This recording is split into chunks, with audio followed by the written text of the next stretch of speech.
There we are live once again. We're joined by some great entrepreneurs today, entrepreneurs, coaches, etc. And I think we have one more joining in just a minute. So we are talking about a whole lot of things today. We're talking about unicorns. We're talking about business models. We're talking about grabbing the middle ground. We're talking about the importance of flexibility, about compensation, about talent development. We're going to talk about big companies and small companies. We'll go from companies you never heard of to companies like Best Buy. We're going to talk about pricing. Pricing is a thread I noticed as I reviewed all of that. So that and so much more. So that's our conversation. Stay tuned. Hi, everyone. My name is Bill Gallagher, scaling coach, host of the Scaling Up Business Podcast. We bring our show to you every week, and we talk about all things to do with business growth and scaling, growing your company like that, and more. I'm joined today by Kristen McLean, Daniel Marcos, and maybe one more to join us as they sort out their internets. We're spanning the world today, starting in San Francisco. We go to Cincinnati, Mexico City, and maybe somewhere very far away.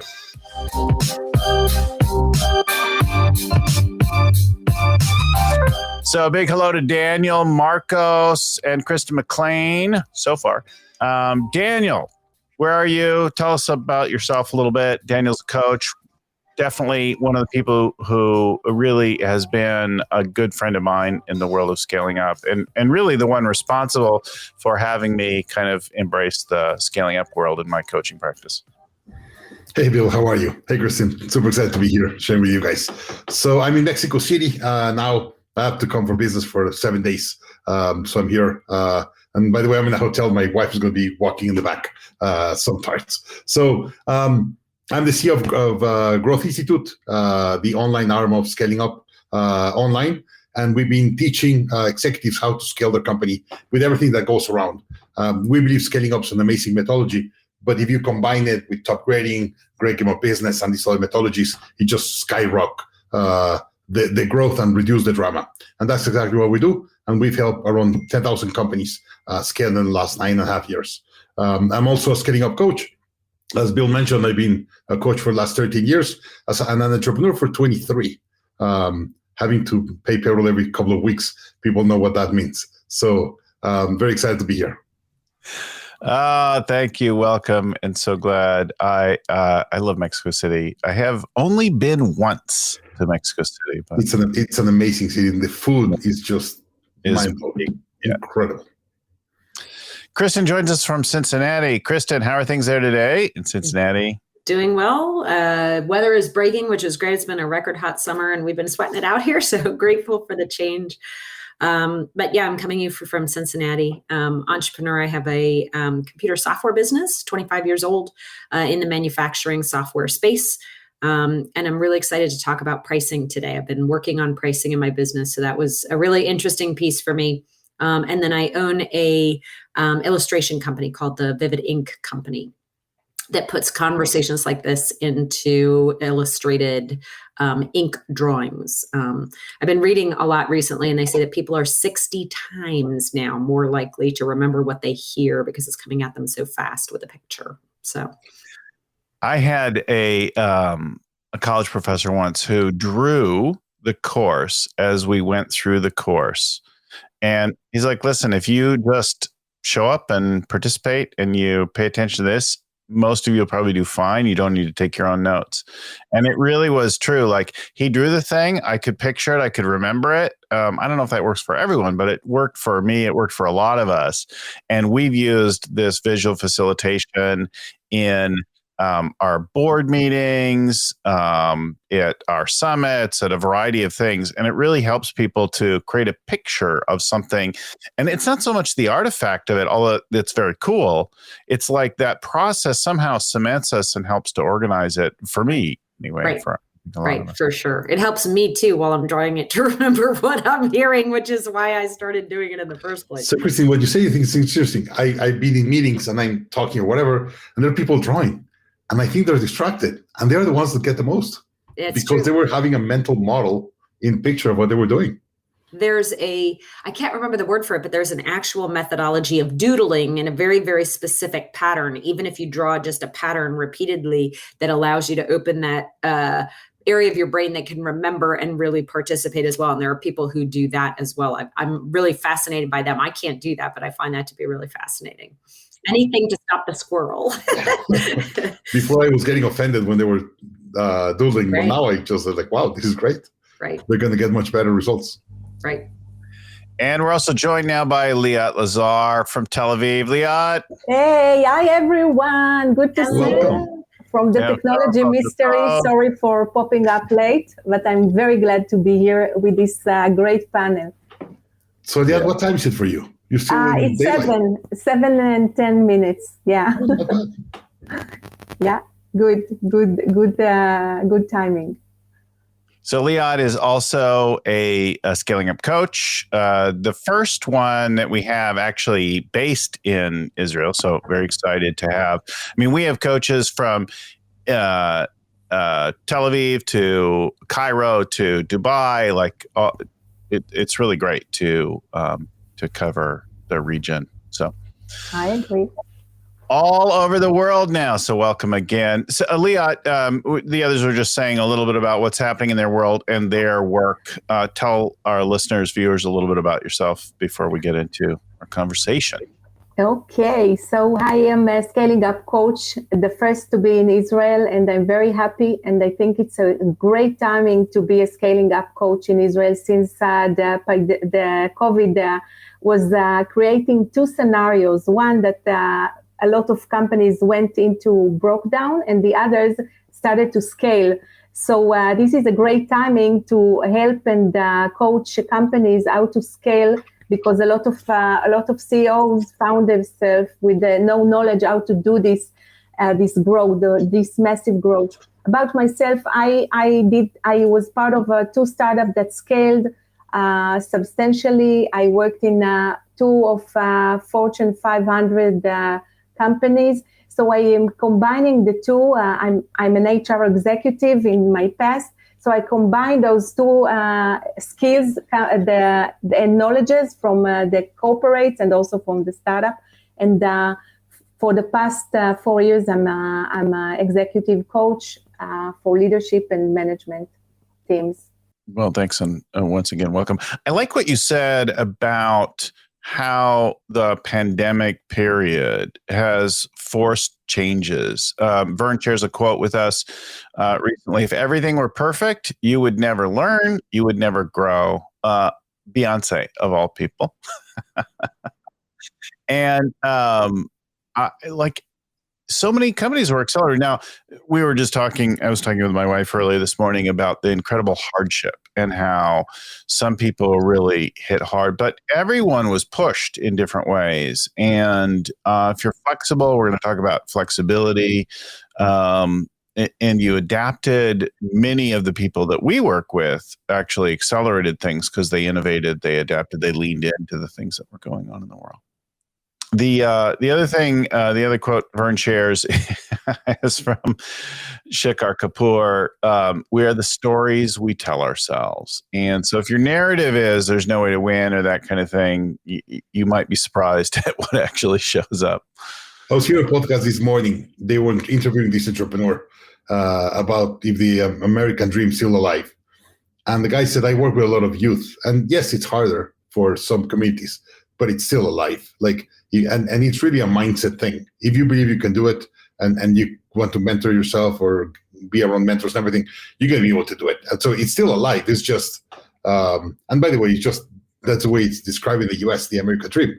But almost in every country, you're able today with social media, you could be anywhere in the world and just be giving amazing impact to around the world. We're seeing with kids making millions from anywhere in the world in YouTube. And they just have a different mindset. They're just adding so much value to the world that the world is paying back in that way. So I really believe, whatever you want to call it, still very, very well alive in the world. And now with technology, it's even easier and faster. I believe that I like this part in our job. I believe that as coach, this is what we should do in some of the cases, change the CEOs and the management story. Sometimes it's not a good story. And this is where our place is to change this story, and this is what I feel that I'm with the intensive work. This is my role when I coach companies and management teams. Yeah.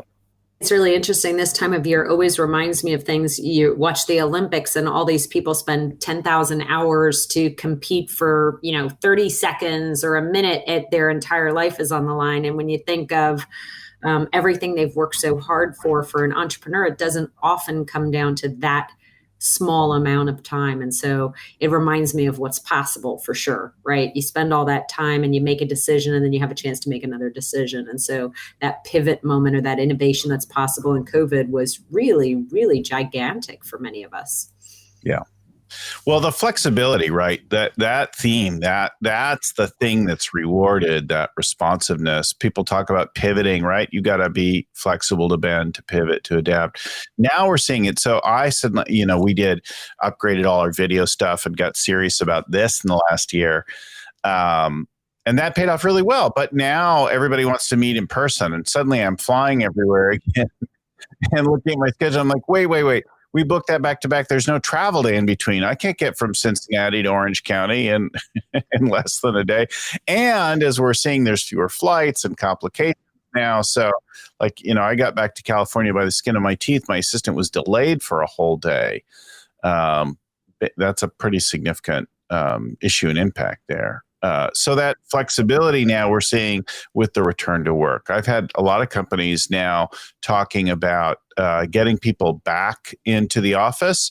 And now some of them are backpedaling on that. Wait, maybe we got to get a few more people vaccinated. Maybe there's some issues with all. And that blend of the in-person meeting, the in-person office, what is that going to look like? What are you guys hearing? And what are you personally doing? Yeah, I can talk about our team. Ironically, our lease came due just at the end of the pandemic as everybody was getting vaccinated. Our lease was due. Mine too. And so, it gives you a great, it was just opportunistic, but what do you do with that? And so we opted to get the same amount of space, but in a totally different format, wide open, and assume that people would not be working every day in the office. And so we built pods or spaces for people to come together when they come back to the office for very specific meetings. And we've started to set up a schedule whereby our team will come in for very specific days together, and then the rest is flex for them. And that's, I feel, what we need to do to stay current with things. I read in one of the pieces that you sent us that people are much more worried about when they're working rather than where they're working necessarily. And we find that to be true too. They all need flexibility with time. And so for us, we're having to be more flexible and even maybe slow down a little bit to speed up. I know that sounds weird, but I feel this great sense of having to take a minute in order to progress, which I always felt driven to go fast before. Just some differences that I'm seeing. Yeah, definitely a push in that way. Daniel, Leon? So for us at Growth Institute, we had one of our offices lease expired last April. Yeah. And we canceled it. And then we have another that lasted for one more year, but we called them and said, hey, we're not going to use it. Let's cancel the contract. We negotiated an agreement and we canceled the contract. So we've been fully remote since last April. We have 2 team members that are missing it. The rest are loving it. So what we're looking for in Austin and Mexico City, that's where we have most of our team, is to have an office for one day a week. And today, Monday's a team day work. Everyone go to the office. And then rest of the week be out. It's been a challenge to have that. But today there's so much empty space that people are willing to negotiate. So that's what we're doing today. We really believe if the human contact is going to be important, but have that flexibility of being able to work wherever you are. But we really believe being able to meet once a week or every couple of weeks all together in an office and just have all our meetings and go and have lunch and have a laugh, I think is going to be very important to be able to balance that out. But Kristen, what you said, the flexibility, people are asking flexibility of time and place. And we believe it's just place. No, it's also time. So one of my best team members, usually around 10 p.m., that's when she reconnects. And she does so much things done between like 10 and 11:30. And that's her space. That's her time. And we have very, very clear priorities, objectives, KPIs for everyone. And she's always surpassing her objectives. So people say, hey, do you mind? And I was like, I don't. She works 4 or 5 hours in the morning and then gets reconnected again at night. And she does great work. So I believe if you have the right team members and you give them the right flexibility, they will give you way more productivity. It has to be a good combination. If you don't trust the team member or you have to train them or things like that, it's way more complicated. In Israel, what surprised me is that most of the population is vaccinated, and it was surprising to see that a lot of companies are using the mixed model, the hybrid model. Not full return to the office, but a combination. And the other thing I really connect to what you said, flexibility is a real changer. And in everything, in your job and in your personal, the combination between the ability to combine your personal life and your work life, this balance is key now to employment conditions. Well, Vern shares with us a Future Forum pulse citing that 93% of knowledge workers, right, service-based info, technology type workers want flexibility in their schedule. And we're seeing that in the physical space as well. Clients that I'm working with, company sponsors, a whole range of people, we're seeing a mix of that, like reconfiguring offices to create more meeting spaces, casual working, hot desking, that kind of thing. Like we had some of that before, but now people are thinking even more organically about how they want to use the workplace and what their schedule is going to look like, right? Oh, I'm going to work from 10 to 11. You're going to work from just 1 hour, an hour and a half a day, Daniel. I want to point out that's I want that job. No, it's interesting too. I don't know how it happened, but it feels to me too like before, for the people who were looking for flexibility, it was because maybe they had children or other commitments, and there was almost a negative vibe to asking for that flexibility. Now everybody wants that flexibility, and there's no divide between people who have children and people who don't, people who work out and people who don't, people who give to the community and people who don't. Like, it's just everybody wants that flexibility because they've gotten used to that in their lifestyle. And I love that freedom. Like, I don't want to go back to the office 5 days a week. God help me. I really just don't want to be locked to that desk. Right. Right. That is, I think the thing is, it's the schedule, it's the work style, it's all the circumstances. I know people who have no desire to get back to the office for their regular work, but they sure want to get away from their family for a few hours a week. Yep. So it's interesting what you're saying. I have one team member that she works from home. Her husband works from home. And she said, I need some time away. So can I have some money for Starbucks? So we gave her some Starbucks time, and she goes to Starbucks a couple hours a day. And just to be out of her house and be 2 hours away, it's really important. And that she's happy. So yes, you need that space sometimes. Yeah. I want to share something very nice that I heard, that I saw in TV, because the Israeli tech is blowing here. There's a demand for people and lack of talent. And one of the CEOs was telling that when he wants to do a one-on-one meeting with his employees, then he jog with them or have a walk with them. They're trying to be creative in order to get out of the office, but combine the work. So everything, this flexibility, by the way, combines your sport, your activity, your gym with your one-on-one working meeting with your employees. Crazy. I thought one of the pieces spoke about the individuality of it. You can't assume that one model fits all. And right. The idea that, maybe you even need to, something that I hadn't thought about before, maybe you even need to push the older workforce that decides that I still need to go in Monday to Friday. As soon as you open that thing, I'm at my desk. That even for them, you need to push them to think differently so that the people who are not doing it don't feel like they're competing for space or face time in the office. I like the idea of having that very organized schedule for how it's going to go, not just give it open flexibility, but actually have a plan for what that looks like. We've started to build that for ourselves, and it's really fun to involve the team to do that. I think that flexibility was one of the words that describe the Y generation, and now also the X generation likes it. I like it very much. I like this flexibility. It become a common knowledge for everyone and a common practice for all generations. So this is what's interesting in this aspect. You know, as you guys are talking, I'm reminded of Tamsin, Willie Barker. Dr. Tamsin has been a speaker, a guest. She's got I think a thing on the Growth Institute, right, Daniel? Yeah. Yeah, a little mini course there. And she really talks about taking our cues from nature, noticing the way that insects and animals work together, the organic and fluid nature of things. I think probably watching and seeing, like allowing things rather than trying to force an outcome, it'd be interesting to see kind of what emerges and what feels right. Because there's real opportunity in this next period of seeing how we reorganize ourselves, not try to get back to something, but to lean into what's next, right?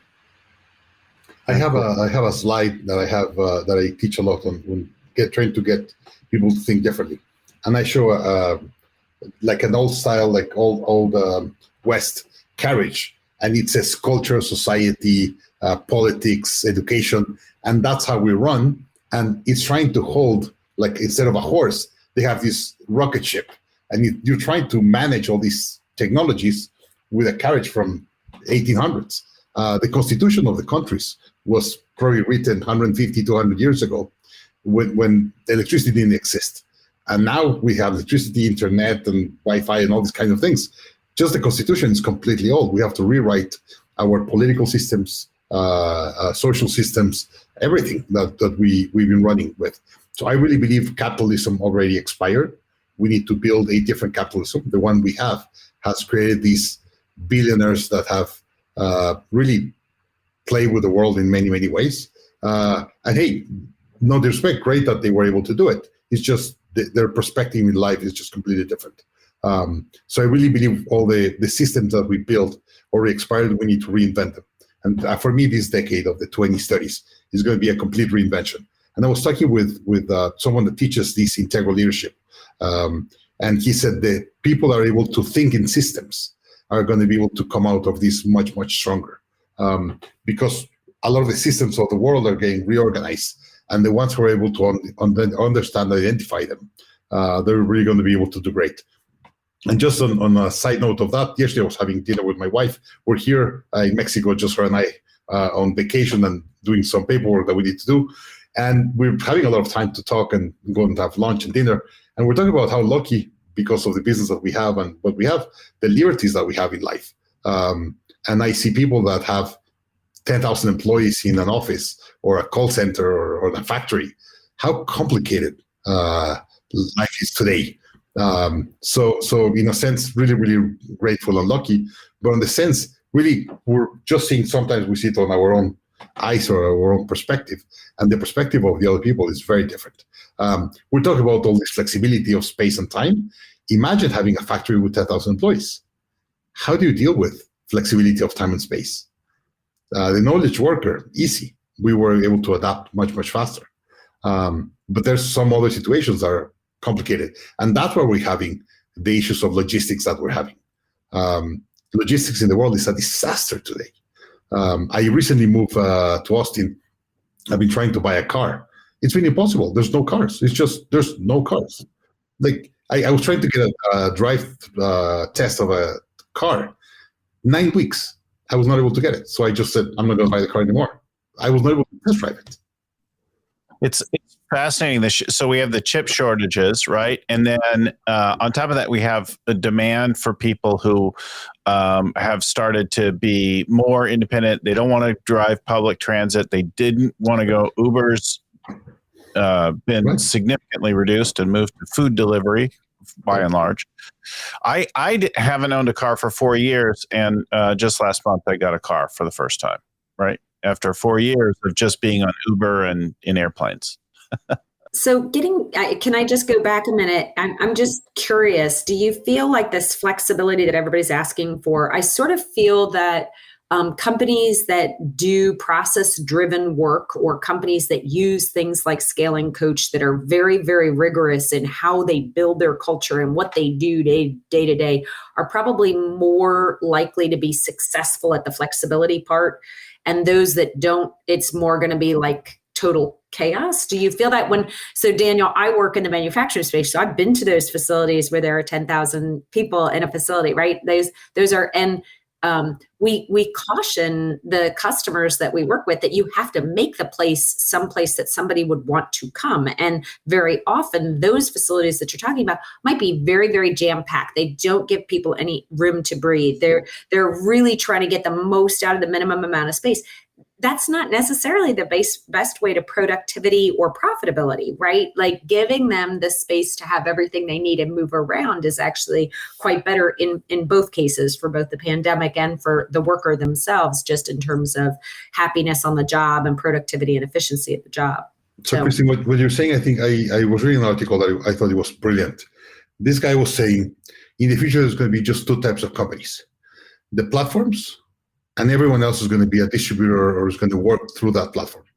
So if you're able to have that factory and you build cars, let's say you're Ford and you produce cars, or Toyota or any of these, like they have these big factories that they able to make this work. But then how many other companies are going to depend on them? All the dealerships and all the shops to fix them and all that. Amazon is a perfect platform. And how many people live from Amazon being a great platform? So we're really going to have two kinds of businesses. Very few that are going to become really, really big platforms that we're all going to work through. This platform, StreamYard or Zoom or whatever. It's an amazing, huge company. And how many people live by teaching or facilitating or coaching or whatever through Zoom, right? So Kristen, what you said is really important. We're still going to have those companies that are the platforms, but there's going to be very few that are going to figure out how to do it right. And then all the rest, we're going to be attached, let's say, to them or work through them and be able to do our business depending on them. A big theme running through our topics and things today is on the money side of things. And we're talking about pricing, but if we start with pricing people, right? People want flexibility. What's the number one thing they want, though, is great compensation. And great compensation can show up in lots of different forms, right? Vern has a new book out, Scaling Up Compensation, that he just did. And we'll talk about some of the things he co-wrote with Dr. Sebastian Ross, that has some interesting things. But we're seeing definitely a pressure on wages, and some refocus on compensation. Certainly at the top level, there's a lot of attention on, how much are some CEOs making, right? The winner take all, the Bezos of the world, who thanks his staff and employees and customers around the world for helping him build a interestingly shaped rocket and go into space. Yep. That really rubbed me the wrong way, I gotta tell you. Yeah, it's funny. And we know from others who've championed the other side of it that fairness in pay, like people really feeling like they're part of the same game, they're not being trickled on, right, is kind of an important thing. Vern talks about being different, about fairness, not sameness, not the same exact pay for everyone, but some equity and some thoughtfulness in that thing. Being careful and thoughtful about the carrots that you provide, the bonus. Don't give people a performance bonus for something they can't drive, or have that bonus held back for things that they can't do, and have it be overly focused on. An awful lot of people want some stability and predictability in that. They don't all want to be variably based. But on the things that they can do, can we gamify them? lots of little fun, short games. I always cringe when I hear somebody creating an annual bonus, an annual thing. Like, it's way too long. We don't think about that. Like, even keeping a focus alive for a quarter, it takes some real effort to think about, right? We think about things in a few days and weeks at a time. So can we gamify the improvements? And then how can we create common or shared views on things? I've seen again and again in a past company, we made all of our salespeople, they had a personal performance piece, but then they also, the bigger piece was the common one. How are we doing collectively? Because I didn't want them fighting over accounts and deals, right? Like, let's figure out a little bit for your personal, but then a lot of collective, like, let's work together on something. So I think I totally agree that compensation is one of the basic in for companies. When I enter a company, I like to have a survey, a market survey. And this is, it's only 3,000 in Israel. There is one big survey company that is doing surveys, $3,000 a year. And even startups and even big companies are refraining from having this survey. And this survey gives you how do you pay, where would you like to pay, what is your total package in comparison to others. So instead of investing these $3,000, companies, rather than go and by intuition or by 3 calls that the CEO is doing to his peers and the HR executive is doing to her peers, and they are coming with some strategy. And I really hate it. I think it's not professional. This is the huge outcome investment of the company, and you must treat it very, very professional. You must build your compensation strategy from the beginning. 2 months ago, I got a call from an executive that told me one of their points was, I want to increase. We are 6 months company. We are great. We have great talent. All the 20 people are great. We want to give them salary increase now. I said, okay. Do you know any data? Do you need to give the salary increase? What will be in a year from now if the company will still growing and having success? So she didn't want to hear anymore. But I think it's very important to start with having the data and then implementing the strategy that fits your organization and can be competitive in the industry. Right. Being informed by what's actually happening in the world rather than being driven by fear. Well, I can think of personally of times when people came to me and demanded more and I gave it to them and then regretted it. And other times where I lost people.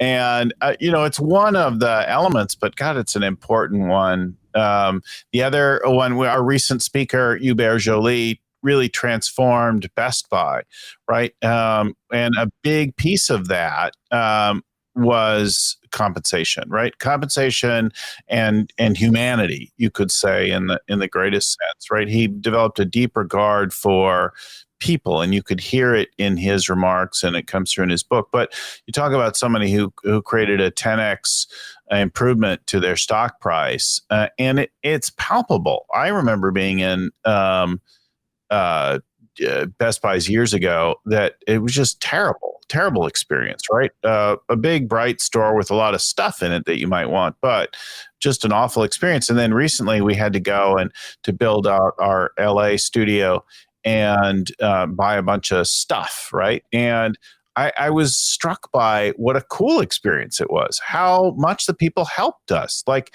they went out of their way and they did things, and they didn't appear to be clamoring to get us over to a terminal to get our sale and their commissions. And I don't know exactly how it's working over there, but something is right, and it's worth reading that a little bit more.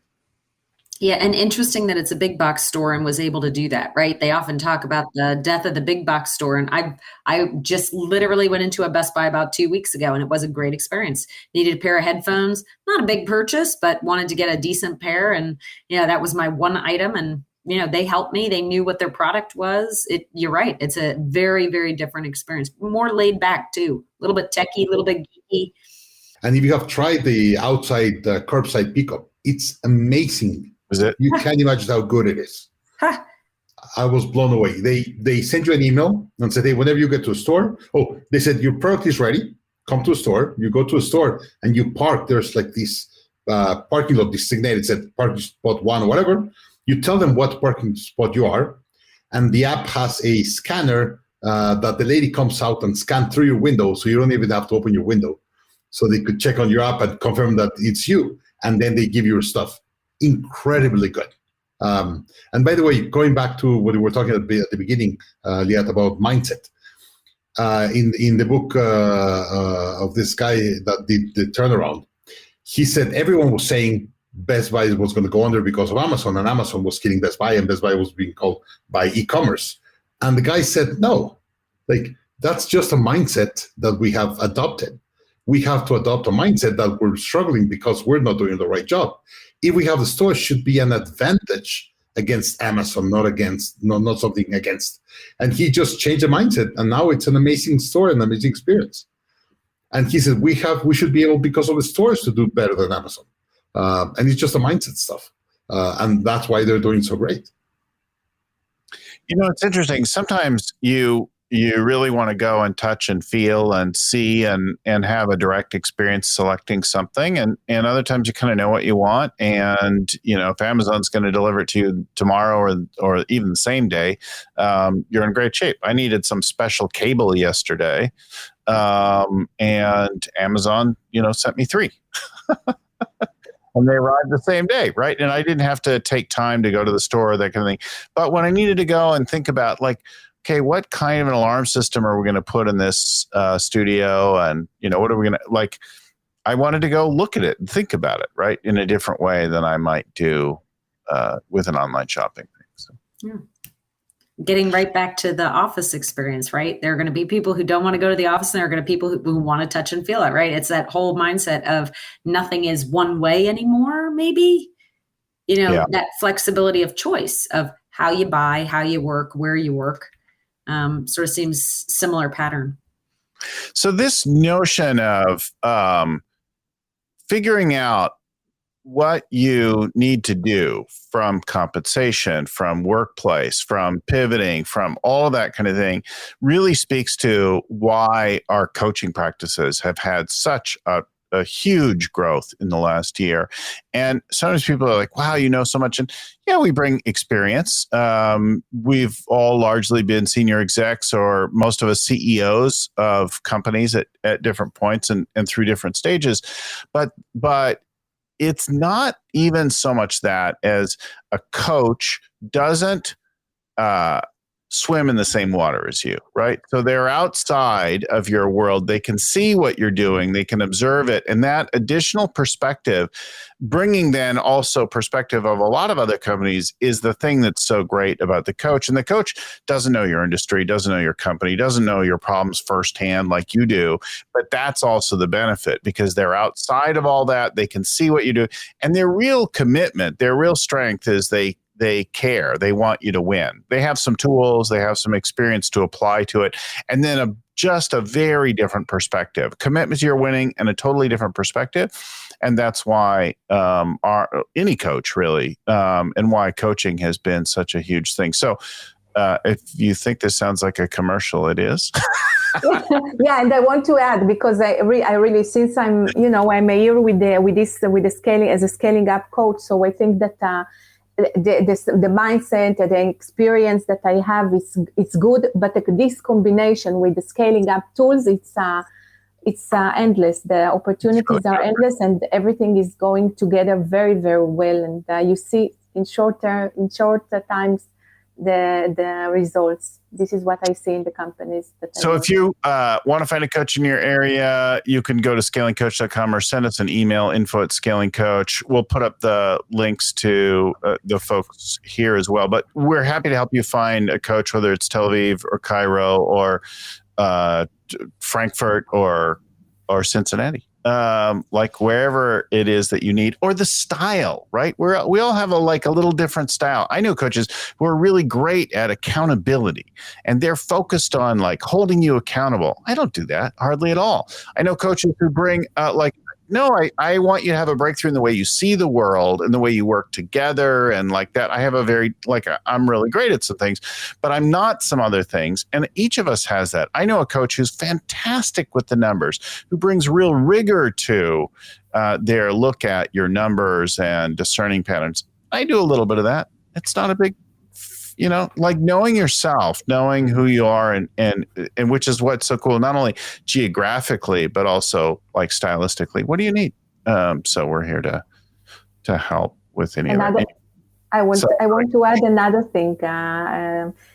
2 weeks ago, approached me a CEO that was referred by a VC, a European VC, that told him, and its name is Pure Terra, that told him that there are 200 coaches of scaling up around the world, and he should take someone to work with a scaling up coach, and he made it as an obligation, because the scaling up coaches are bringing results. By the way, this is exactly what the CEO told me, and since he's in Israel, so he wanted something that speaks his language, so he approached me. But it wasn't from me; it was from a VC, a European VC. So that was amazing for me. Yeah, somebody who knows and gets your world. And there's different folks who have different expertise, different perspective, and that kind of thing. So finding the right person, I think, makes a difference, because you do have to listen to them. If you hate everything the coach says, right, it's probably not going to go very well. If the coach pushes you a little, that's very different, right? You want a coach who's going to push you, but you've got to be able to listen and work with them in the first place. Do you think there's more opportunity now? Like coaches, you're right. They give a different perspective. So you're looking at a problem. You've always done the same thing. You're trying to do something different, but in reality, you're going to go to your same patterns when push comes to shove. And the coach often gives you that mirror view, right? Like, here's the other view. Here's the thing that you're not seeing. I think in today's day and age, with everything that's gone on with COVID, it almost seems like a coach would be more valuable, because you can't do things the way you always did them anymore. That is not going to be a path to success moving forward. Yeah. And so, I've always believed in coaches, but I just feel like I've been leaning on mine a little bit more, because I feel like there's opportunity. I just had this conversation the other day. We have a very large client that represents a fairly substantial amount of our portfolio. And we were trying to sell them something that we've sold them before, and, it's not always successful. And so we're coming at it the same way. Like, why don't we go to somebody who's never done this before, who doesn't know anything about the account, and ask them, how would you sell this? How would you approach this? Because whatever we've been doing has not been working. So go a different route. And I think the coach gives you that natural ability for that path, that less trod. Yeah. Right. Well, crisis is an interesting word. Crisis we think of as a time of danger, but the origin of the word is really just a turning point. So we think of it as negative, but of course there's in times of change, there's huge opportunity, right? Great turmoil happens, people do amazing things, and so many companies started in the last year. We'll have to cover that in a future show, but the number of companies that started up in the last year is pretty amazing. And when we see the things that you think about, companies that started in downturns, right? Apple, most powerful brand in the world, $1 trillion business, right? Like, started in a downturn. In times of change, there's great opportunity. Continuing on our money conversations, we talked about pricing people and how we pay them and that kind of thing. Our pricing, in general, we're seeing a lot of that. Like, there's pricing pressure. There's very real inflationary pressure now, and an opportunity to change things, to be innovative. Vern shares a thing on our scaleups.com website where we're covering lots of stories. If you haven't been to scaleups.com, strongly suggest you check it out. But there's a story there about a sales recruiting firm, Treeline, that was really struggling in the last bit. And no surprise, right? In the beginning of the pandemic, things were kind of a disaster. And the pressures on pricing and staffing, and people were cutting back, right? But they innovated in their pricing model. They did a do it with you. So we've got teach you and do it for you kind of thing. They did a do it with you, struck some hybrid new way in the middle there. And in their category, that's turned out to be really compelling, where they will get a whole bunch of people like into the interview process for a flat price and combine, and that's propelled them now to grow. And applying some of the other stuff of thinking about how they allocate their people more clearly against different roles can make a big difference then, or has made a big difference for them in getting their cash and profit and starting to have them moving towards a new period of growth in the company. So pricing and the different approaches to pricing, big, important topic. Okay, so that's why I like Power of One, Alan Mills. It's such a powerful technology to talk about pricing. Most of the teams spend a lot of hours. How can we reduce cost? How can we reduce this, whatever? And we said, when was the last time you really spent an hour talking about how to raise prices? And when you do the Power of One, most of the times, price is the number one lever that you have to improve cash flow and bottom line. So spend more time with your client on that. It makes a huge difference. I've been using the Power of One from a long time ago, but after they released the tool, I just use it every quarter. And the conversations on the quarterly meetings are completely different with the team, because now they could have a sense that, hey, if I do this, what's going to be the financial impact and cash flow or profit income? For me, that's why I really, really, really enjoy the tool that Alan created. And in pricing, Bill, what you said, based on all the changes that we've been having, inflation and supply chain, the rest, pricing has really become a very, very, very important issue. That's why it's been coming up so much recently. And companies have to adjust, and the ones that are able to adjust faster are usually going to come out stronger after all of this. Yeah. That, Kristen, what were you going to say about pricing? Well, I was going to ask a question first, actually. I was going to ask the question of, do you feel like they always tell you don't go to price first? Like, you're not going to win a market by price. You're going to win a market by brand or by your experience or by the product, the offering that you have and things like that. Do you feel like that's shifted a lot? Like I feel in my market, and we shifted our pricing model completely during COVID, but I feel like at least in my market, that price is a great lever right now to use to win a market. Which, assuming you have a valuable service or product, exactly, right? Exactly. Yeah, there's that. Exactly, valuable and results. That's the two words that came to my mind. Yeah. I'm reminded of some like comedy or something. Somebody came back, to the household and the husband or somebody, and they're like, look how much money I saved. And they're like, yeah, we didn't need that thing. Yeah. But going a little bit of what Kristen said, I really believe pricing, it's a strategy tool. I hate to be the lowest price for the long term. You usually cannot win. In the short term, if you can afford it, yes, it's a great place. The problem is that once you've gone in a lower price, it's very, very difficult to come back. I've seen clients that they go a really low price to win to a market, but then they have a huge challenge to bring the price back to the real price. And that's been a discussion we've been having a lot. What's the right excuse we're going to use when we get the pricing lower? So that excuse will help us to come back to the real price back then. And that's been a very, very interesting discussion we've been having with some of the clients that we've been coaching. And having that excuse right makes all the difference if you want to come back to a real price in the future.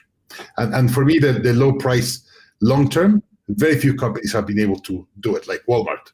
But Walmart, and indeed we call Walmart inside Scaling Up the Robin Hoods.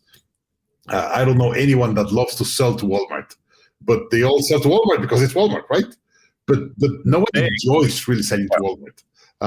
But hey, I'm really happy that Walmart exists in the world because it balances the powers of money around the world. So I think Walmart's an extremely important piece about the economy. But very, very few companies, because they have taken it to the extreme, are able to live with low price for a long time. Well, you think about the mix of things too. Like I can remember in my wife's company in the 90s, right? They were completely tapped out with production. They couldn't. They were getting more orders than they could actually make. Right? They didn't have any more capacity. And I said, well, just keep raising prices.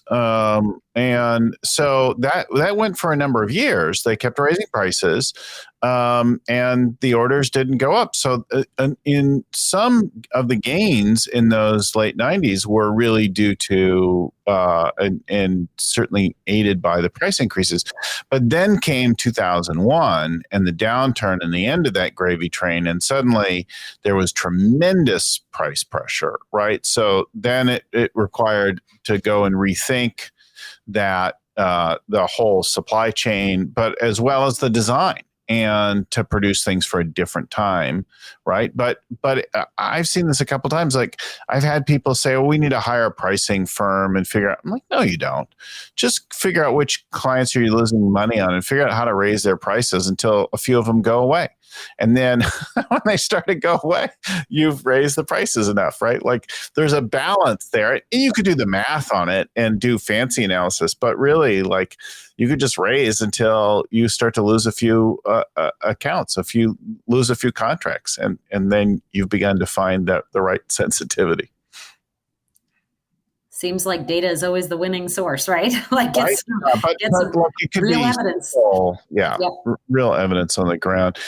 We've seen in this last year with our clients a variety of things. What comes to mind right now, first of all, is the flexibility thing. So like Herb's client, we've seen a few companies unbundle things that were previously bundled and give people flexibility. That was a big driver, I think, in the middle of the most like disruptive time of the pandemic last year. And now we're seeing add-ons and things like that. Of course, good, better, best pricing is always kind of interesting for people, and that's one that works as well. Having a mix of like high profit add-ons and then some loss leader entries, you could be clever with your pricing. We so as a software business, you sell a seat of software, you pay for a seat of software. I mean, it's as old as the hills, right? Like, so how many people do you have? Well, do the math, Right. And for us in the manufacturing space, manufacturers have really taken a hit recently, but it's always a conservative space to sell into. They don't traditionally have huge wins there. So we've always felt price pressures. And during COVID, we actually jumped into do something that nobody else is doing and see if anybody bites. And so we went to the flat fee model, and we said, no matter how big you are, it's this amount of money. And so if you can afford that amount of money, it's yours. And we did the same thing with our services. We said we know exactly how many services it takes to implement it because we're very process driven. So can we put a price on what it takes to install? And so you know what it takes to install, you know what it takes to buy it. So here's your all-in price. And then it's just a matter of, can they afford it? Will they save enough money to make it? And it's been a very interesting ride for us. But I will tell you, the uptick in lead gen for us has been substantial, just because we're doing it a little differently. And regarding pricing, Bill, something you said that is very important. I always talk to clients and say, okay, let's talk about pricing. And I was like, no, you cannot higher prices. Your clients are going to be mad. And I was like, let me ask you some questions. So first question, what's the price of gas? And everyone knows price of gas. And then say, when you go to the supermarket, what's the price of avocados? Everyone knows the price of avocados.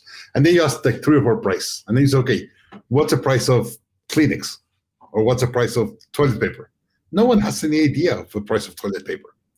So we said, okay, what's the avocado in our business that people care about the pricing? And what is the toilet paper that people don't care about pricing? And we usually are very competitive in the avocado prices and very uncompetitive. And we great margins on toilet paper. And it just makes huge difference. Like when I buy toilet paper in Amazon, I never look at the price. No. Just like toilet paper, Kleenex, click, send it to my house, right? If they sell it $5, $10 more, I will never realize. It's just, and I'm especially not buying the cheapest one. I'm like definitely not cost savings in this category. I think everyone's a little bit different in that mix of things. One of our old clients sold last year for $1 billion. And they really built their business on a free opener, right? And we see this a lot in SaaS companies and in some tech companies. They create a free place, a place to develop a relationship and that kind of thing, a place for people to try things. And then they start to sell on top of that. And you know, clearly it worked. They ended up with a $1 billion exit. Not bad. Right? Not bad. But another of our recent clients recently put a free version of their software out. Like, you start playing with this piece of technology, and then we have all these supported and customized versions that you could do. But you know, you just want to play with it yourself, kick the tires, and try it out, and use it in your environment and that kind of thing.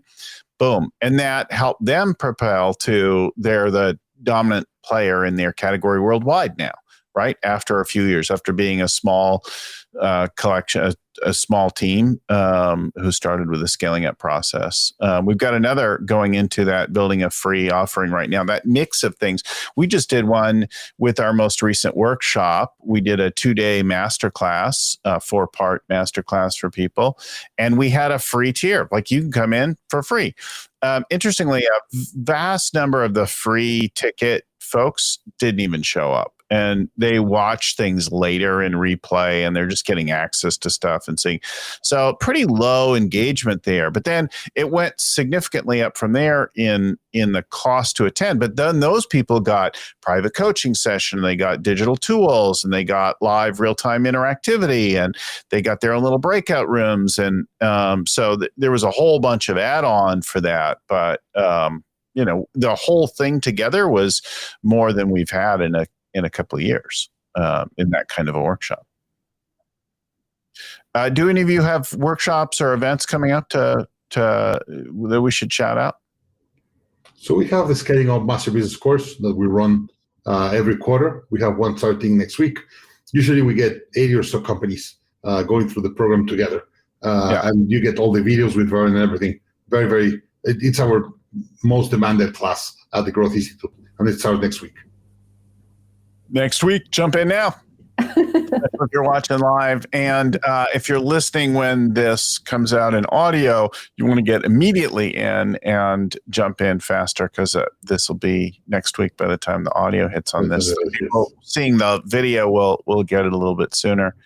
We have a couple coming up. I'm doing a 3-day boot camp with Vern at the end of September.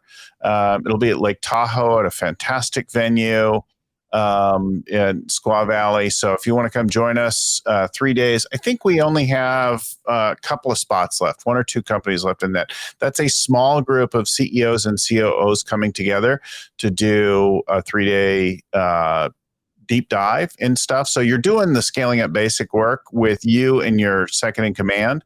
And you're doing it alongside a number of other companies like that in a very cool, intimate space with Vern and myself and perhaps some others. So super excited about that. Go to ceo-bootcamp.com to find that. I don't know if I have that in our crawl here. Anyway, CEO Bootcamp, we'll put it in the show notes as well, but go find our bootcamp. And then, of course, we're doing a big thing in Dallas, December 7 to 9, our first big in-person plan, and I'll be co-leading that with Vern as well in Dallas. So you can go register for that now. And that'll be one of our large multi-day deep dive, December 7 to 9, Dallas. And of course, you register early, you'll get better seating towards the front of the room and that kind of thing. You can get your whole team together. So. And when are you coming to Israel, Bill? When are we sharing? We should do one. We should get your YPO and EO chapters on board, and we should do a workshop there. I would love to. I will. Looking forward. I'll watch some Israeli TV again and start to get my Hebrew better. I would come and draw it. I'm just saying. No, I've never been to Israel, so it's a great excuse to be there. Yeah, it's a great time to go. I've got my vaccine card, right? Yep. Yeah, okay. Well, so let's do it. Then the other thing, we're doing a combo thing. If you want to do the scaling up implementation, and you want to do more of a self-paced kind of a thing, we have a hybrid offering now where you can use the Growth Institute Scaling Up course and then add in some private coaching sessions to do that. So hybrids start pretty inexpensively for getting that going. So we'll talk more about that in a minute. Let's talk about unicorns. Unicorns. Too many. Let's start with that. Too many? 756 unicorns. Do you know that 1 out of 10 is from Israel, by the way? Come 1 on. out of 10 in the world is from Israel. Yeah. Get out of here. Not surprised, and you guys deserve it. That's the reason that everything is extensive, and the tech industry is boiling, really. Yeah, it's a really good time to be here. No surprise, the United States and the UK produced a lot. And without question, the most unicorn execs came from Stanford University. So just, a huge number of companies breaking out. And, I've had the privilege of helping 3 companies hit the $1 billion mark in valuation at this point. And I have a couple that are working on it right now. And so it's very exciting to work with them and have them. It's a notable milestone to get valued over $1 billion. For sure. But then let me ask a question: how many of them are real valuations? And I've seen valuations of tech being very high. And guys, I'm from Mexico originally. It's my home country. Of course, I wanted to do great. But we had 4 unicorns this year. Yeah. And I was like, what? And there are companies that they don't run all Latin America. They're Mexican companies that operate in the Mexican market. Yeah. And we have 4 unicorns in a year. Yeah. And I was like, what? Like that doesn't. And by the way, there's 2. They're very worth it. The other 2, I'm not that sexy about it. But really, I've seen these valuations being crazy. So what do you believe about valuations, and are they really worth it? You know what? I don't know, like somebody pays something, you get something right there. It's worth it, right? It was worth it to somebody.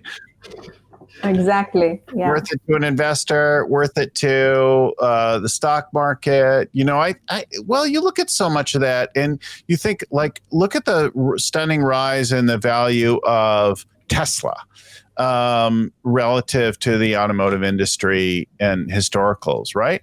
Well, they're doing something that at least the market recognizes as new and particularly disruptive. Yeah.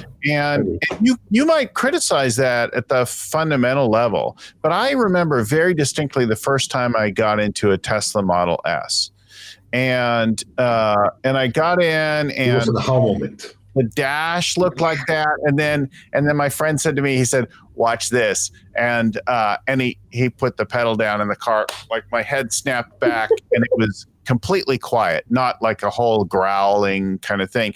And I realized something in that about the fundamental nature of that disruption, that for decades, Detroit had shown us amazing concept cars, right? And then they'd sold us the Nova, the Cavalier, the Pinto, like crap, like year after year of declining nonsense, and then amazing concept cars that, as a young boy, I grew up, like we would draw them and think about them and imagine an amazing future, but that's not what we could buy. Right. And I think things have started to change now, but it is no surprise that globally the automotive industry is innovating and adding features in response to that way of working. But I also have had the privilege to work with some companies in the Tesla supply chain. And some of the things that they've done are just brilliant. Like looking at the Gigafactory here in Nevada, right? They had this thing, and we've known about just-in-time delivery for automotive for years, that kind of thing. But they put their supplier subcontractors in the Gigafactory. So there's other companies in there that are making and producing. So they're like, okay, we'll give you a contract for batteries or battery cases or whatever, but you have to actually build them we'll lease you some space. Right. That's awesome. It's brilliant. And they're paying to do it, right? You're like, yeah, absolutely. Yeah, that's a totally different and a game-changing kind of thing. One of the things, before we move off this thing with unicorns, that we see again and again is the importance of building, retaining talent, right? Stanford University producing more unicorn execs than any place. If you're not building a learning organization, then you're missing the opportunities to have those insights to grow and innovate and do this kind of thing. We've assembled that with Growth Institute, and there's a whole bit. Daniel, you wrote an article for Entrepreneur Magazine just recently. Talk to us about that, and how that ties into your work. So we really believe that you could not build a great company. You have to focus on building a great team. If you build a great team, the great team is going to build a great company. And that's getting way more apparent.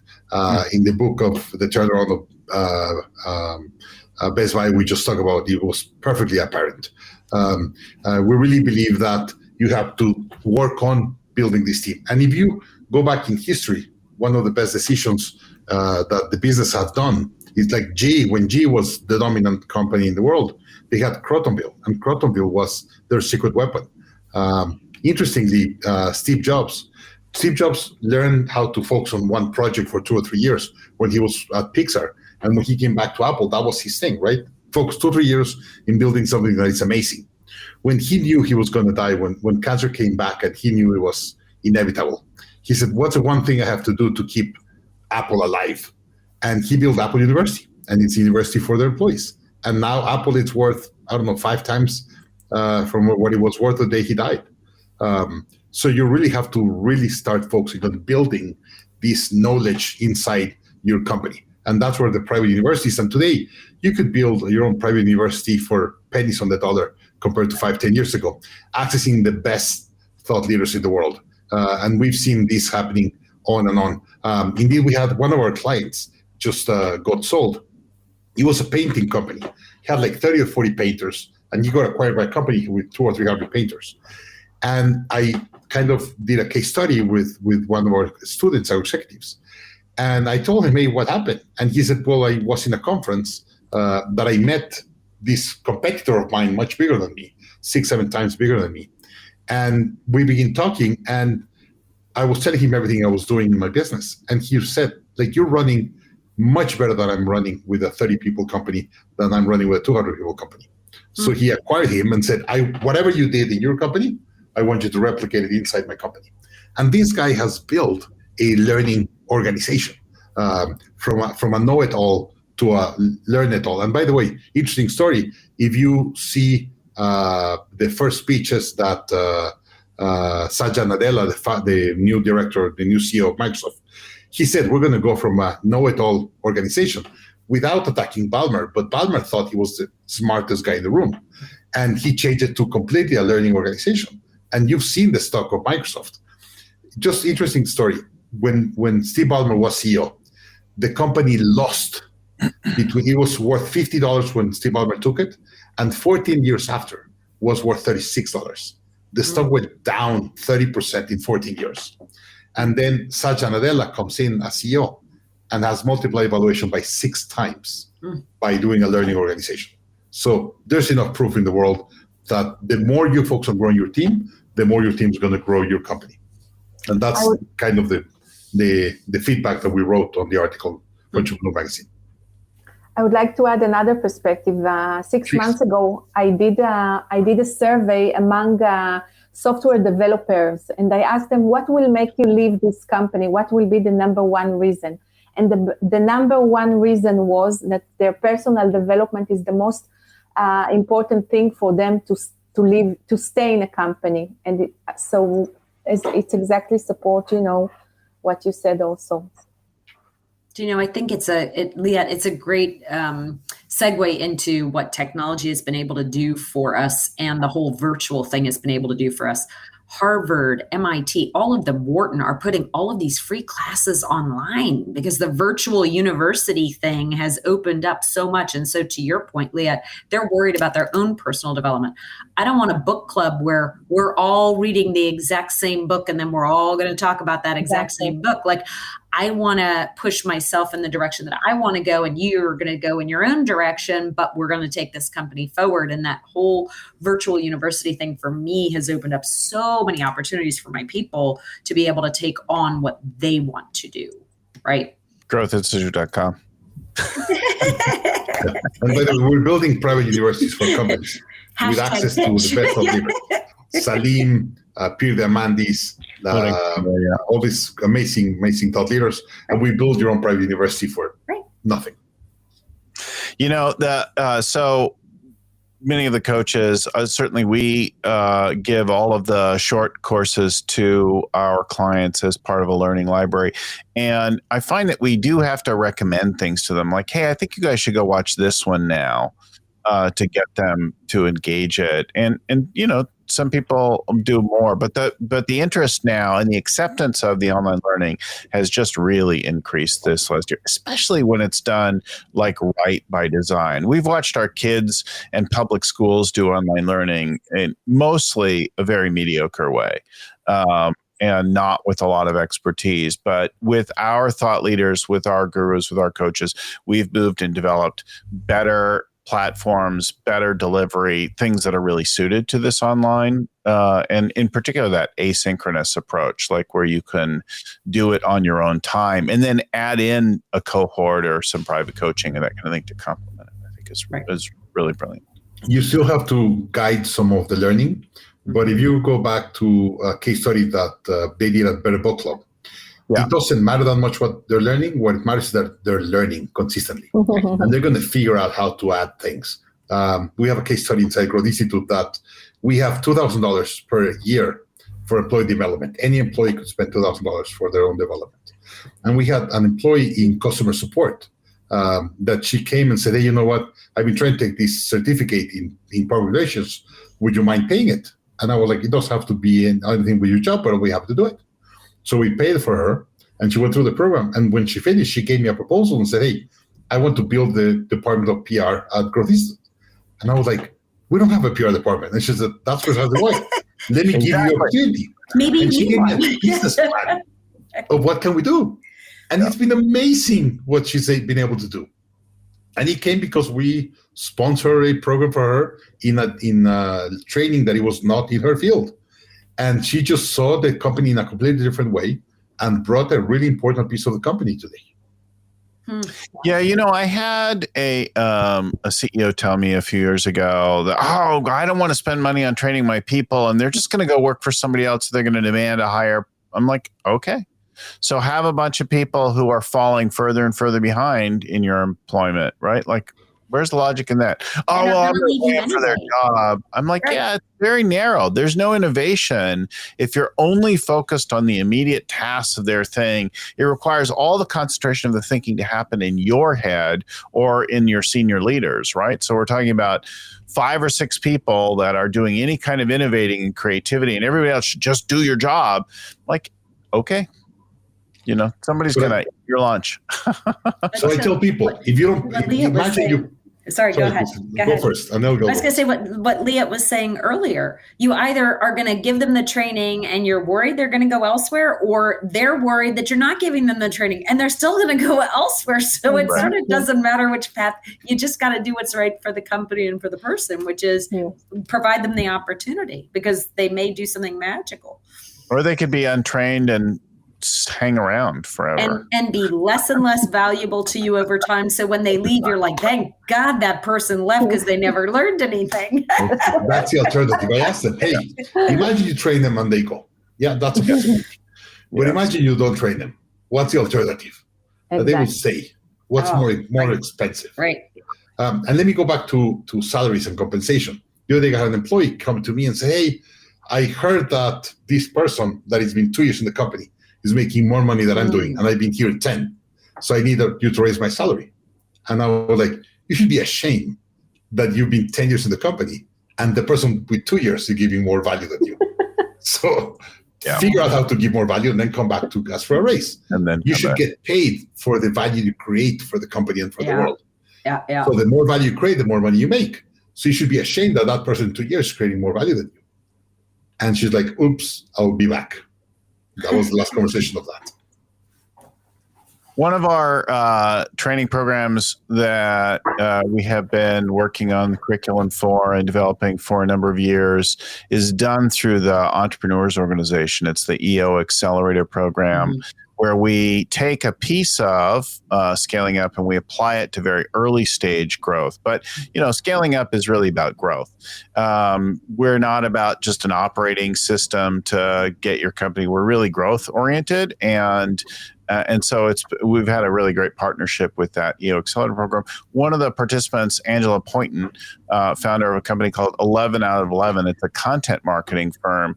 So they took the whole pricing conversation from the things they learned about the Power of One we've been talking about today in their cash tools training.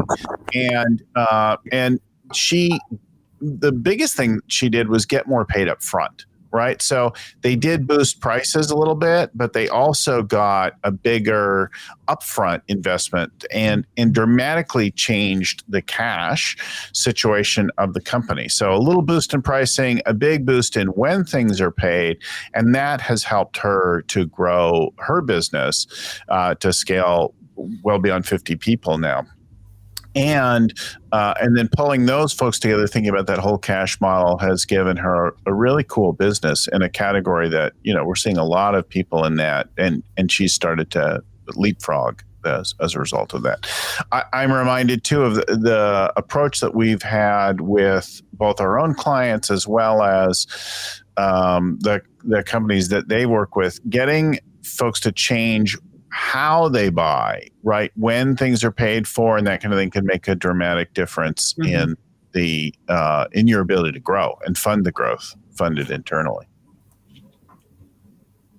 I didn't, in reading that, it didn't appear either that she gave any discounts for early pay or earlier pay. She just changed the pay cycle. And I'm like, that's brilliant, man. Yes. And by the way, usually people say, well, the client will never accept that. Have you asked? Yeah. Just ask. Indeed, Vern tells a great story. Himself, September 2000, he had a conference going to be in October or something, 2001. And because of all the planes and September 11, he had to cancel the conference. And he was $1 million in debt, and his business was going to go under. He called his best clients and said, hey, you purchased $80,000 last year of contracts. If you pay me $50,000 today, I'll give you the same value next year. And 17 of them paid up front, a full year, just because he asked. Yeah. Crazy. And he said they're never going to do it. And 17 of them did it. We just wired them a $50,000 check next week. Yeah. So you just need to ask. Years ago, we started doing business with QVC. And as we were doing it, my advisory board said, oh my God, be careful and go learn about other people doing QVC. It can put you out of business. And I did look around and that kind of thing. And then I looked at their standard contract, and we were very excited to work with them because, they're great breakouts for certain brands to be on QVC. But when I read that contract, I could see how so many companies had been put out by it. So I went back to them because it was all new business, and, we had a stable business as it was. And I said, listen, I'm really worried about this. Like, if I do this and it goes like that, it could kill us. And I really can't do that. So is there something we could do about this? And in the end, every single thing that we asked for, they gave us, right? And, we're still selling them product and they're paying for it and at a particular price, that kind of thing. But all of the other structural terms, the sandbacks and the guarantees and the payment schedule and all that kind of thing, they said, sure, and so just ask. I think it makes a massive difference. And I've seen that time and again with all kinds of companies and a few pushback. I remember trying to renegotiate something with Amazon years ago, and they were like, go to hell. Take it or leave it. And a similar thing with Federated Stores. And we were working on a big new contract there. And they were like, yeah, this is the way we work. Go to hell. But, many other people said, oh, yeah, we could do that way. And so sometimes they say no. But until you ask, and, you don't have to ask nasty, right? You could ask nice. Mm-hmm. It's really dramatic, I think, again and again. What you can get. I think if you explain with the right messaging and attitude, then they're open to conversation. We had a student going through a negotiations class with Victoria Metric. And when he started around week 2, he called the professor and said, hey, you know what? My biggest client does 40% of our revenue, but they've been asking for this concession and this concession, and we've been giving them everything. When I'm going through the class, I realized that I'm not really making any money. So I want to go back. How should I come back? And just come back and said, hey, you know what? I've been giving you all these concessions that I'm happy to because you're my best client. It's just not a good relationship for me anymore. So, or we come back to something that works for both, or we're going to have to start working together. And the company said, we would love to figure out how to keep you happy because we're very happy working with you. So we want to buy more from you. But if you're not happy, it's not going to be great for us long term. Right. So they sat down the table, they renegotiated the contract. And he put $1 million more on the bottom line for 3 years because of the renegotiation. So he called me and said, hey, the class paid 100 times itself just in the one negotiation. That was a pretty good day. But it was just the attitude of coming back and said, hey, I love you to death. I want to work with you. It's just I'm not making any money. And they were like, we're sorry. We thought everything we're asking were not a big deal for you. So if that makes you with problems, don't worry, let us know and we'll figure out. And they figure out. So just going back and having a conversation just makes a big, big difference in the contract. Yeah, going back, having a conversation, and also thinking from a different place. The companies that we work with that want to dominate their category globally, that want to hit $1 billion, that want 100x, those companies approach the thinking in really different ways than the standard. If you stop thinking so incrementally and start taking a longer, bigger view, it reorganizes the approaches that you take. I remember a company we worked with some years ago, and we wanted to 10x. And we were like, wow, people buy in so small to this brand. And then they put very little effort behind it. And then the results are all modest and that kind of thing. And we just don't get the breakthrough because we don't have the same commitment. So we started thinking about, well, what if we were 10 times or more bigger? How would we do things? So that reorganized the way we thought about operations, about production, about selling, about packaging, about all that. And one of the biggest things, it was in the sales and the buy-in. So we shifted what the beginning and the first order was, and therefore the commitment and how much investment was to be a 10 times bigger thing. And then we did some good, better, best pricing to create some brackets around that. And so that our 10X was now good, better and best were actually above that. And the results were amazing. Like the buy-in, the commitment, the investment, the effort really took things off. And the better and best things that were just thrown in there to make our 10X leap better were taken, and people actually bought those that we didn't think anybody would buy those things. But in fact, they did. That created another set of problems. A topic for another.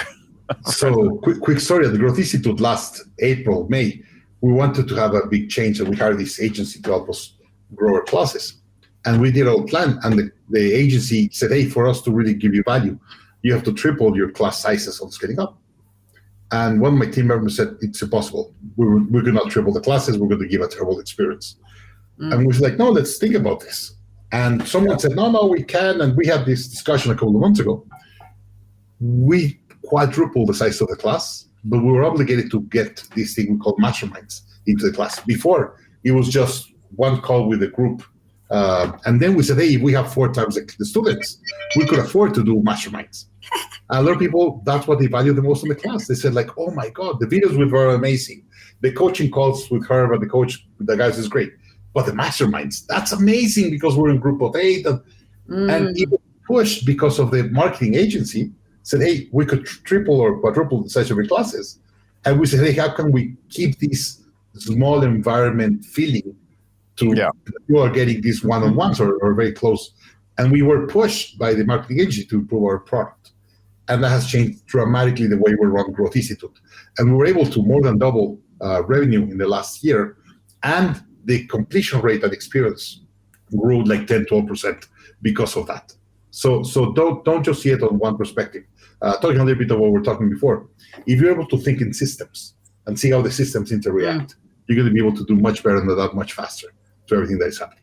Kristen. I have a question. So just, you were talking a little bit about that contract work and if you're dealing with companies that are trying to get to $1 billion. So what about the companies that are in that billion, like the very largest companies in the world that are trained to do things a certain way and are always going to do it that way and have been doing it that way forever? When you get to negotiation, have you guys seen any change in how negotiations are happening with those very largest companies who are known to negotiate the bull in the china shop, sort of, you're going to do it my way or the highway, we're walking out, go to hell, like that whole idea of what you said? Has that shifted any? Have you seen that based on COVID and flexibility and pricing and all the things we've been talking about? I'll tell a story. In Mexico, we used to have the biggest media company in Latin America called Televisa. And I've been having my own personal bad experiences with them. But if you go and see their valuation, their stock valuation, it's just, they've been destroyed in their stock valuation. And because they were the nominal player in all Latin America, they used to play, said, this is my way or the highway. And you, when we had few options, then you had to accept that. They continued to play that of my way or the highway. And now you have so many options, and the market has completely opened because of all the other marketing opportunities with social media and all the other things, that now they got a huge hit in their business. They are still alive just because of all the assets they had built on the past, but they're struggling because they didn't want to change. So I think when things change dramatically, you have to wait or adapt or be out or be pushed out. Right. And that's what Salim Ismail, I really like the way he explains it. He said companies build an immune system that keeps them alive. And that's part of the immune system that made them great. Said, hey, we're so big that this is the way we negotiate, my way or the highway. But the immune system that keeps you alive at one moment will kill you the next if you don't evolve your immune system fast enough. And in their case, they didn't want to change. And by the way, the company is run by the second or third generation, and they were billionaires since they were kids. So they just don't have this sense of, how can I fix this? So they just said, hey, I don't care. I'm already set for life. So my way or the highway. And the stock market is giving you exactly the response of how you negotiate. So they've been destroying the market. Interesting. You know, I grew up living all over the world, and I've worked all over the world and in different languages and cultures and things like that. And I think there's massive differences in the way that we approach negotiation and business dealings. There are stylistic differences in every region. What's normal and acceptable in one place is deeply offensive in another. What's normal and acceptable in one place is viewed as weak or foolish in another, right? And so there are those realities between things, but a bully is a bully, right? Within any environment, and a sustainable win-win partnering, value creating business and culture is distinct from that. And we all know those, and you know, they can go for a while, but when things go off for company that's win-lose and a bully and that kind of thing, you know, everybody is ready to kick them. Right. Everybody's ready. Nobody's going to lend them a hand and help them, save them. We saw famously here in the United States some years ago, Enron exploit everything, manipulate everything, and and compete and focus on win-lose whenever possible. They'd clear out everyone's pocketbook to enrich their own. And they were celebrated for a time for playing the system really, really well. But when they failed spectacularly, and the CFO and people went to jail, right? So, and they were routed out. So, like, I don't know, I walked away from doing business with Federated years ago because I thought they were nasty. And I have not regretted that, even though, that was giving up millions of dollars. Life is short. I like doing. It doesn't worth it. Yeah. Right. I agree. Is unpleasant. Well, thinking of systems, that kind of thing, let me give a shout out to our dashboard accountability system. You want to get your company on the same page, get them organized. Our vision summary one-page strategic plan is that page, but it's really critical in this time. In particular, we opened our show today with a focus on working flexibly. But if you used to use a situation room and a whiteboard and that kind of thing, you've got to have moved it online. And we have software to do it, scalingup.com/software. The Scaling Up Scoreboard is a tool known also as Align Today that we use to keep track of things. There are a number of tools out there. You can use other project management tools. This one happens to be purpose-built to do the core things at the senior level that we need to do and can make an immediate difference. I'm really grateful that over half of our client companies are using it, and to some degree, and I think it can make a big difference in tracking your KPIs. And I've had people say, well, it's just another system we have to deal with. And so absolutely, it is that. And it's something to do. But the rigor that forces on you to update your priorities, to update your numbers, to interact with something pays off hugely, right? Sharpen the saw. To be focused, everyone should this helps us to set the priority and to be very focused on what we should achieve till the end, till the last employee. To keep it visible. Exactly. Yeah. So scalingupscoreboard.com, that's not the URL. It's scalingup.com/scoreboard, right? Is that right? Did I say that right? Yeah. No. /software. Oh my God. Scalingup.com/software. Off of my notes before I was done with that.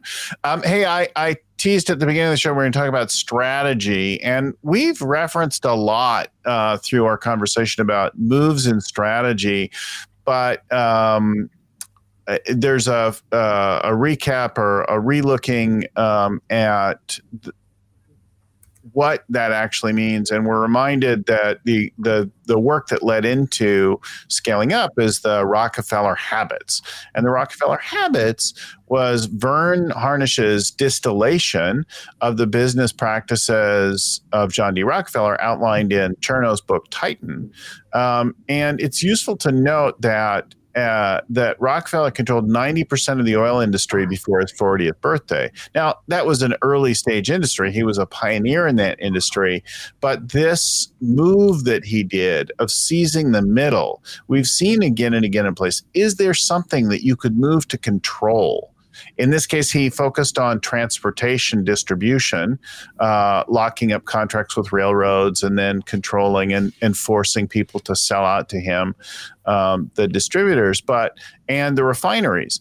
But we've also seen it like when the old iPod was introduced, right? There were Rio MP3 players out there, and Steve and the team at Apple realized that these little tiny Toshiba drives could go in there and hold your entire music library. You didn't have to download 30 songs again like you used to do with the Rio and other MP3 players at the time.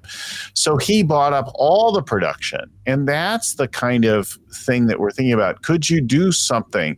Is there a power move to do, a way to lock up something? And we've seen that also with key talent. Some companies. Is there some specialized thing or something you could do?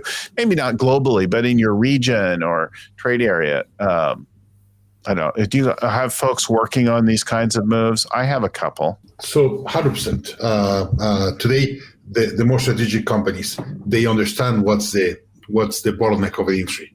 And if that has a resource, they get that. We're talking about chips earlier today. Or hey, vaccines. Let's talk about vaccines. How many countries in the world, they move really, really fast, and they're able to be up faster. So you have to do your strategy by design or by default. And there's a lot of companies that they just accept what the market dictates, and they just accept to be pushed by the market. And some that said, okay, now I'm going to do this strategically, and they're going to build a strategy that is really going to impact the market and going to move the market. And if they are able to understand the bottlenecks and be able to control the constraints of the industry, then they usually are able to come out much, much stronger. And sorry, in this case of the vaccine, the richest country in the world, they had more purchasing power, and they just, hey, Lisa, the case of Israel, very interesting. They said, hey, we'll get just one vaccine to all the country, but you have to give us a contract to all the country immediately. The US did it a little bit different, but you have some countries that are way more open.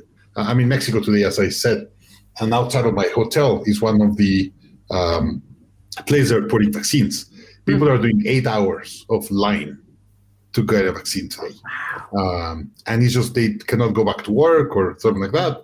And they have to get the vaccine, and they don't care. They just spend 8 hours online. So what's a constraint in your industry today for the countries has been the vaccines. But what's a constraint in your industry that you're taking? As an example, Bill Byrne a lot of time tells the story of the pumps of the soap. This is the company that did the first pumps that has the soap. Instead of coming in a gel, it comes already like in a I don't know how you say it in English, but like a spuma. Soft Soap was the brand. Soft Soap, correct. Corporation, right? And they had a soft soap, a liquid soap with a pump dispenser. Correct. And they went to the supplier and said, hey, what's your production? Well, like 3 million pumps. We buy them all. And that's the way they cornered the market, or at least for a year or 2 years. Yeah. But really critical in giving that leg up on what their competitors might have done had they handled that a little differently, right? The going along that line, one of our recent clients wanted to dominate all of these new audio-centric products and features along technology products. And they're like, we have this set of tools to do work with voice and audio in and out, right? You think about all of the different speaker systems and that both play music and listen to music. Think about the cars. They're like all of these things, headphones and everything. Smart audio technology is skyrocketing, is going to be a major thing for a long time. And we have tools that could do, and we want to be in like virtually everything. So they set out a plan to be the embedded tool set for all of these things, not to create their own like best speaker bar, headphone, or whatever it was, but to be in all of those things out there and to control all of it, and then to innovate and allow and have a leverage into that. And now they're in the majority of the devices that you have and see, that are listening to you, playing music for you, like that kind of thing. You're in your car, in your GoPro, in your Tesla, in your BMW, and so on. It's just amazing to see how, that's exactly our kind of scaling up strategy model, and figure out how to get the toehold in the chips, in the systems with all of the other companies, right? I'm working with a recruiting firm that, they have a lot of clients, a lot of customers. So in order to grow, one of their strategies is not only to recruit more people internally, but they have their main benefit is their technology knowledge. They have they have technology advantage that we are working on expanding it internally and doing it more professionally, and not necessarily hire more internal people to go and help other companies. So it's also working on other aspects that will leverage your capabilities. Yeah, it's Ram Charan wrote an article for Chief Executive talking about the business models of Facebook, Amazon, Netflix, Google, and looking at these. They're getting a lot of antitrust pressure now, social impact pressure, a lot of concern about just how powerful they are. That's not a new kind of conversation when companies become so dominant. But he pointed to three common elements that are critical to strategy that are worth thinking about for all of our companies. And we've touched on most of these today. The first is dynamic pricing, right? So how smart can we be? You sit on an airplane and fly across the country, around the world. Every person in every seat all around you is paying a different price for the same trip, right? And that's kind of nasty and uncomfortable as a consumer. But it also has benefits. It means that if you're willing to plan and think about it and be flexible, you can probably find a super, super great value. It also means, though, that they're going to maximize the profit per seat flying through the air with their fuel cost and all that. So can you get more creative? Can you be more dynamic? We've seen a lot of that. We've talked about that today. The second one is data. Do we have data? I think if we're not collecting, using, producing, taking advantage of market intelligence, we're making a profound mistake. If you're flying blind based on what you think about yourself, you're a fool. And you're going to be pushed out of the market. You're going to be pushed out. Exactly. Yes, we want feedback. My wife challenged me on something yesterday. I'm like, do you know that? No, I know that now. We had an idea. We've tested it. We ask people regularly. We're clear. This is validated at this point, right? Right. So I think you've got to have some proof of something. You might have hunches, you might have ideas, but if you go around just thinking that what you think or want to believe will be true, you're gonna be hurt. Wow, what is going on here? Can you hear that? They're calling you. I do not know what that is. You're the man. Saturday, go start your weekend. Go start your weekend. Yes. Last piece of the three-legged business strategy there is cash generation. If you're not figuring out how to accelerate cash in the business, if you're the one getting paid last and you're paying everyone else first, employees, suppliers, landlords, etc., then it's really going to be a struggle to grow and build your business. So figure out how to design it in so that you're producing cash more easily. Makes a huge difference. And this is a great thing to look at these three spokes with your councils. What do you all have on this? What are you seeing from your teams, clients, etc.? Well, I can go towards the pricing flexibility. For us, we deal mainly in the middle market. That middle market is huge, right? That could be anybody from a 5 or 10 million up to 250, 500 million, really depends on the segment of the market that you're talking about. And for us, that pricing flexibility has really been really evident, as well as the cash flow situation has been really evident for that lower half of the middle market, right? They're really getting scrunched by supply chain shortages, labor, all kinds of things. Again, I'm in manufacturing, but so we've seen the need to do both things with cash flow for those companies. Now, the interesting part is we're offering cash flow flexibility for our customers. I'm now thinking about, oh my gosh, cash flow flexibility for me. Like, what does that look like? So that article had me thinking, but some creativity is always needed, right? Some rethinking things.